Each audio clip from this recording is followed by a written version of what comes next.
Hi, this is Faye and Erskine, and this is part 2 of Secrets to a Lasting Relationship. In part 1, we told you about how we met, and this part, we're telling you about how we got serious. Right. So, back in 1965, when I came to the Bahamas, I was 21, and I was trying to travel around the world. I just came here for 3 months, and Erskine was 23. Right. Okay, and how we met is an extraordinary story, so you really need to watch part 1 as well. Well, first of all, I guess Erskine can tell you about what he was doing before he met me. He was dating other women, or girls, back in those days. I was playing in the band and meeting other girls from the US.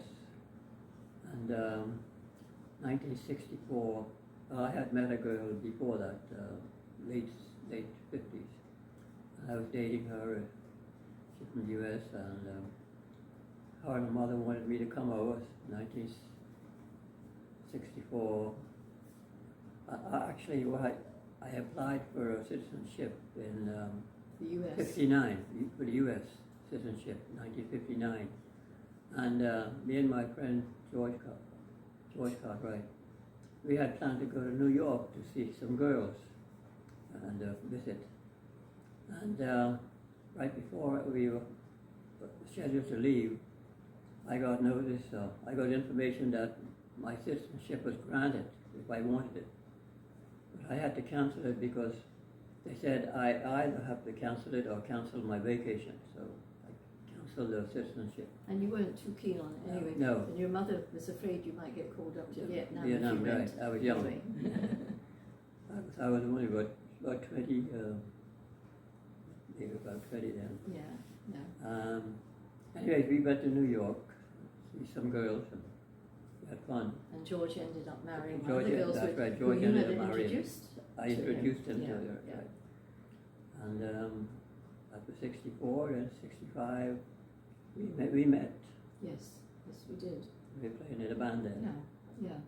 And we became serious quite quickly because on his birthday in September, he invited me over to his sister's apartment. I didn't know it was his sister's apartment. And I walked in and I saw these lovely young ladies, beautiful young ladies lined up on the settee, and also an elderly couple. And I was jealous of the girls because they looked so beautiful. It turned out they were your sisters. Yeah. And your parents actually weren't really that old, but you were one of the younger ones, so I guess they were in the 60s, do you think then? I think late 50s, early 60s. And they were a lovely couple up from Long Island, where Erskine's from. And I think your father had a straw hat on. Yeah, he had a hat. I love the hat. But not in the house though, but he had a hat. Yeah. So after that, we started getting more serious, I guess. Mm-hmm. And of course, Erskine was playing in the Lisbon Club at night. So the girls and I, we used to go to club hopping along Bay Street and end up at the Lisbon Club. Right. And Johnny, we used to call him Long John Silver, yeah. When I walked in, because he knew I'd come, I was going to sing, and he would put his hand like that, and he'll say, "Yellow bird." And sometimes a guy from across the road at Purple Onion, I used to pop over there and sing as well. He used to come over and was hoping to sing, but Johnny would say, what did he say? Walk away back out. I didn't want him to sing. And so anyway, one of the girls that I was sharing an apartment with was dating the singer. And afterwards, after they finished playing, I would jump on the back of Erskine's scooter and we'd go over the hill to all the nightclubs. Flowers nightclub, and the Conch Shell. Yellow Bird, and Banana Boat, and the Lemon Tree. I love it. And we used to go to Sugar Hill or to Fox Hill also. Yeah. Lovers Holiday. Yeah. And I loved to dance, and Erskine was a great dancer, so we really had great fun. I won 2 dance contests in my life. Yeah. One Calypso and the early 60s Calypso contest, Dundas Civic Centre. Yes. And then you and I won the disco. Yes. In Freeport. After we married, yeah. And so we used to have a lovely time, and about 2 o'clock in the morning we'd go to get some chicken in the bag, greasy chicken, and greasy French fries. They really tasted good at that time. Keith Irish, Chicken Shack, and the Hutch. Okay. And then only problem was we were up late every night, and I was still doing temping, secretary of temping, and I was working for the Tribune at the time, and they put me in the boardroom to sort out some photographs, and it was all quiet and the air conditioning was on, and I felt so tired. I felt like I had trouble staying awake, and then I used to drink hot Milo to try and keep myself going. Not that I liked Milo, I never really liked that, but you could go home and you could have a little nap because you were in an insurance salesman, so it wasn't so hard for you. And anyway, after a while it got too much for us, so we had to slow down. But I had to go to England because I promised my mother that I would be back for Christmas. I didn't say I'd be back for good, but I told her I'd be back for Christmas. That's right.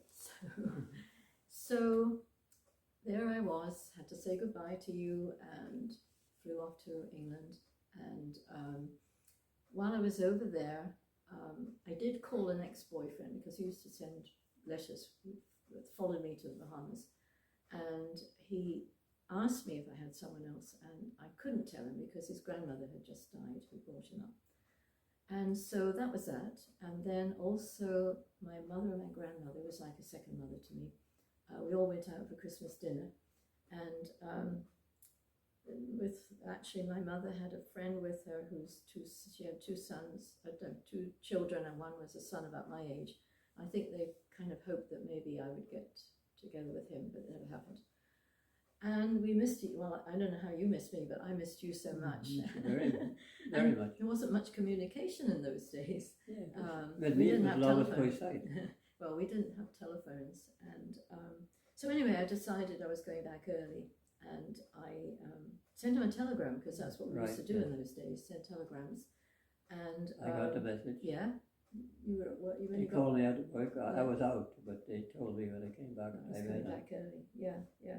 And so I said goodbye to my mother and my grandmother, and off I went. I got to Heathrow Airport. I was waiting for my flight, and a message came over the tannoy asking me to come to the phone because there was a message for me, or a phone call for me. And when I went there, it was the old boyfriend, and he was up north at the time, north of England at the time, and he asked me to come up north to him instead, fly up to Manchester where he was, and marry him, and don't go back to the Bahamas. Well, somehow I miffed around my answer, and I managed not to really reply, and I flew back to Nassau. So the next episode will be about what happened when I got back to Nassau. So I hope you'll continue following. And also, I wrote a song about when we first met. That's all in it, Young Hearts. Yes. And that's on TikTok, it's on YouTube, Bandcamp also. But anyway, we hope that you will continue following the series, because we're not going to actually, it's not like an exercise book. You can learn from our mistakes and experiences. We hope you will, and we hope you enjoy our story. So follow us and share our story, and we'll soon be uploading a new video. What happened when we went back to Nassau, and we'll reveal we have a lot more exciting things to tell. Okay, and thank you for listening. Thank Bye. you. Thank you. Bye.